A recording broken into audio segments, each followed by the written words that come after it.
Annette. Waouh, j'étais pas prête pour les Oscarax. Je veux dire, Annette est pas le film le plus bizarre que j'ai vu, mais en plus, je me suis fait Annette et Holly Motor juste après, et ça a vraiment pas aidé. Mais après une seconde vision du film, ne me demandez pas pourquoi je suis retournée le voir, peut-être que j'avais compris que j'étais passée à côté de quelque chose, je trouve le film sublime. Je me suis dit que, pour ceux qui ont eu le courage d'aller le voir, mais qui n'ont rien bité, c'est le moment de vous faire une petite analyse du film.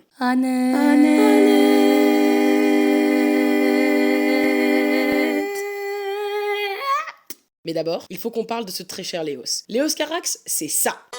Oh, you touch my tra-la-la. My ding-ding-dong.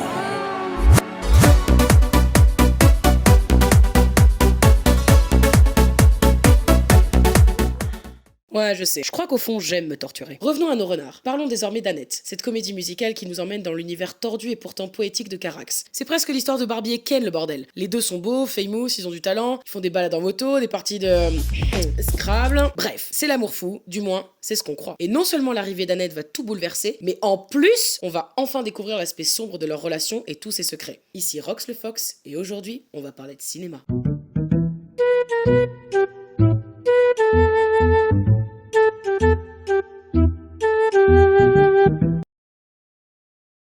Quand on connaît un peu le Léos, on sait qu'il fait pas dans le mainstream. Pourtant, l'intro parle à tout le monde. Elle est adaptée à n'importe quel public et on est immédiatement plongé dans le film. En prime, ou plutôt en musique, lol. Ça nous permet de faire la rencontre des personnages sans aucun dialogue inutile. Je vous montre. Oh, mon fils, parti à la guerre il y a 5 ans, tu es revenu après avoir tué ta sœur. Bref, je m'égare. On a une très bonne intro, présentation subtile des personnages et de l'ambiance. Passons maintenant à nos deux protagonistes. Anne est une chanteuse d'opéra reconnue. Elle incarne la beauté et la douceur. Henry McHenry est un comédien tout autant reconnu. Lui, par contre, ses choses sont... Vous savez quoi? Jugez par vous-même. Et puis Annette arrive. Léos dépeint ici la vie d'un couple de jeunes parents de façon très réelle, sans pour autant sortir de son univers. La fatigue, les tensions, le sacrifice de l'un des parents, ici Henry. Puisqu'ils sont connus, ils sont constamment épiés par la presse. Au passage, big up à ces interruptions à la fois insupportables et hilarantes. Si vous avez regardé ma vidéo sur Twin Peaks, vous l'avez regardé, hein? Vous savez que la lumière et plus précisément les couleurs sont essentielles. C'est la lumière et ou la couleur qui donne le ton et l'ambiance du film. Et c'est franchement difficile de le louper parce qu'il y a du vert partout, bordel! Même le gars est habillé en vert. Il vous faut quoi de plus? Évidemment, le vert a un sens. En termes d'émotion, il représente la jalousie. Ici, Henry représente à la fois la jalousie et le dégoût. Non mais c'est quoi cette horreur? Elle, c'est des goûts.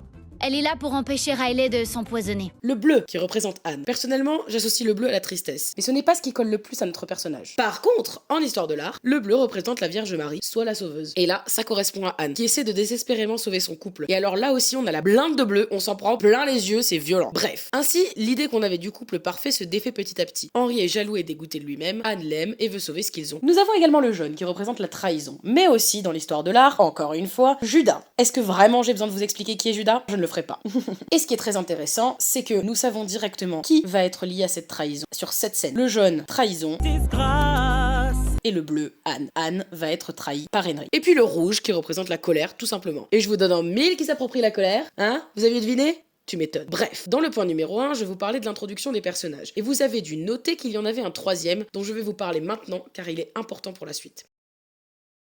On commence à se connaître, vous et moi. Donc, je vais vous faire une petite confidence. J'ai voulu aller voir Annette à cause de Simon Helberg. J'avais vraiment hâte de le voir jouer ailleurs que dans une sitcom dont j'espère vous avez la rêve. Et alors, autant vous dire que j'ai été largement satisfaite. Non seulement il joue extrêmement bien, mais en plus, il est dans la meilleure scène du film. Guys, meet the conductor. I've been hoping for so long. Then at a time when she was in despair, we started an affair. But the very next week, she met Henry. That was the end of it, the end of me. I'll always regret that. I deeply miss her, her warmth, her voice. I miss Anne. Excuse me.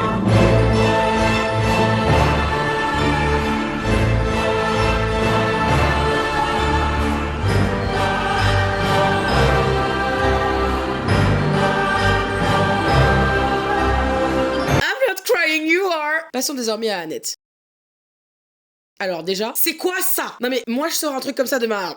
Après avoir poussé et souffert ma race pendant des heures, je serais pas ravie, hein? N'est-ce pas Anne? En vrai ça fait très chelou la première fois qu'on la voit, puis après on s'y habitue. Pire que ça, on se prend d'affection pour elle. Maintenant que Chucky est parmi Anne et Henry, tout change, surtout pour Henry. Tout l'amour qu'il avait pour sa femme se transfère sur sa fille, dont il s'occupe pendant que Anne est en tournée, parce qu'apparemment l'opéra ça déchire. Moi j'y crois moyen. Bref. Donc si sa jalousie disparaît pendant un temps, et j'ai bien dit pendant un temps, le dégoût lui s'accroît considérablement. Et pendant qu'il sombre dans toute cette négativité, Anne, elle vit sa meilleure vie. Et devinez quoi? La jalousie revient. Du coup, Henry, en adulte très mature, décide d'emmener sa femme et sa fille faire une virée en bateau, amener sa femme sur le ponton en pleine tempête, la voir tomber du bateau, se noyer tandis que lui est assis sur le petit ponton en train de chantonner et se boucher les oreilles au KLM. Spoiler. Et ce bon spoil de la mort nous amène à notre point numéro 4. La mort. Pardon. La mort est très présente dans ce film pourtant si dynamique et haut en couleur. C'est d'ailleurs ce contraste qui rend sa représentation si subtile. Enfin, subtil c'est un grand mot, parce que ça, c'est pas vraiment ce qu'on appelle le génie de la subtilité. Hein. Ça non plus, ni ça, ni ça. Cependant, si on va un peu plus loin que la mise en scène, on se rend vite compte que Henry lui-même représente la mort, surtout avec cette scène qui impose définitivement le contraste monumental entre Anne et lui. How did the show go? I killed them. Destroyed them. Murdered them. Good boy. On your cake. I saved them. Oh, you die so magnificently. C'est la mort qui précipite Henry vers sa propre fin. Attendez, ça veut dire quoi ça exactement? J'en sais rien, flemme d'expliquer. Évidemment, si Annette ressemble à une poupée sortant tout droit d'un film d'horreur et qui va venir vous bouffer votre âme pendant la nuit, il y a une raison. Dès sa naissance, comme je l'ai dit tout à l'heure, Henry transpose l'amour qu'il avait pour sa femme sur elle. Et juste après la mort de sa femme, qui, au passage, porte du jaune le jour où elle meurt, merci Léos pour cette subtile attention, il se rend compte que Annette a hérité de son talent. Il va donc l'exploiter car le succès de sa fille est finalement son succès. Et c'est ainsi que nous avons la raison pour laquelle Annette ressemble à Chucky. Elle n'est qu'un pantin aux yeux d'Henry. Passons au point numéro 5. Cette fois-ci, je vous fais l'honneur de vous donner un point de vue que j'ai trouvé seul. Je n'ai pas la prétention de dire que c'est le bon, mais si on regarde le film avec cette vision, ça fonctionne. Donc, without further ado, mesdames et messieurs, le point de vue c'est... celui d'un homme qui s'aime à travers les autres. Et ça colle, car à un certain stade, il ne se voit même plus comme un humain. Il mange même des bananes, le bougre. Je veux dire, gros, fais un effort. Il devient même comédien car il est persuadé que faire rire les gens, c'est son seul atout. Forcément, face à la beauté d'Anne et celle de Chucky, il ne peut que se détester encore plus et accroître son besoin de s'aimer à travers elle. Et selon moi, c'est confirmé par la dernière scène. You have nothing to love. Why can't I love you? Can't I love you? Now you have nothing to love.